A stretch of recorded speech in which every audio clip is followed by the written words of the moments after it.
He is one of the most powerful men in Russia. Roman Abramovich is part of the select circle of Russian oligarchs who became wealthy after the fall of the USSR. An oil and sports magnate, the former owner of Chelsea FC, has built a substantial empire while enduring Vladimir Putin. This is the story of Roman Abramovich. Roman Abramovich was born in 1966 in Saratov, a poor and remote region in western Russia, into a family of Jewish, Ukrainian, and Belarusian origin. His mother died of sepsis when he was just 1 year old, and his father died in a construction accident 2 years later. He was orphaned at the age of 3 and raised by his uncles in what was then still the Soviet Union. As a teenager, he left to study in Moscow, where he obtained a degree in petrochemistry. After completing his military service, Roman Abramovich used the dowry from his first marriage to buy a plastic toy company. He ventured into the oil industry, capitalizing on the fall of the USSR and the rise of economic liberalization. His method? Buying up struggling public companies for a trifle. And he wasn't the only one. He was part of a group of young Russian entrepreneurs who would later be called oligarchs, and who, thanks to economic reforms and corruption, amassed colossal fortunes. This is how he attracted the attention of the Kremlin.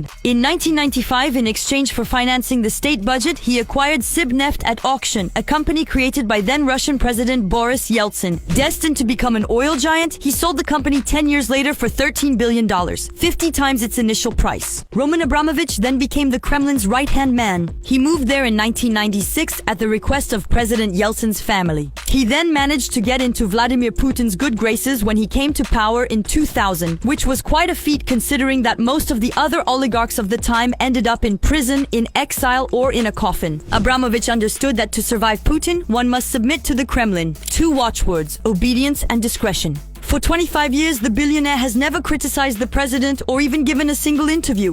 At Putin's request, he even agreed to govern Chukotka, an isolated territory with extreme climatic conditions, until 2008. Despite the burden, he spent lavishly to modernize the region's infrastructure. With Vladimir Putin on his side, he can continue to live the life of an oligarch. But Roman Abramovich also wanted to improve his image among the general public. The purchase of Chelsea Football Club in 2003 was one of his most high-profile acquisitions. Thanks to the billions invested in the club, he has built an international reputation by winning 5 English League titles. But it was the sale of the club that really made him famous internationally, as Roman Abramovich sold it for £4.17 billion in 2022, having originally bought it for £140 million, making it the most expensive sports team ever sold. He also impresses with his luxury yachts and properties, which he managed to protect from international sanctions after Russia's invasion of Ukraine. Indeed, since the war began, his friendship with Putin could have cost him dearly. But Roman Abramovich is a resourceful man, as he simply became a mediator between Ukraine and Russia and played a decisive role in the exchange of prisoners between the two countries. His fortune is now estimated at just over $9 billion, down from $14.5 billion before the war in Ukraine. In essence, Abramovich is a self-made man. Starting from nothing, he rose to the highest echelons of Russian power, not without corruption, but with a perfect understanding of the challenges facing the oligarchy.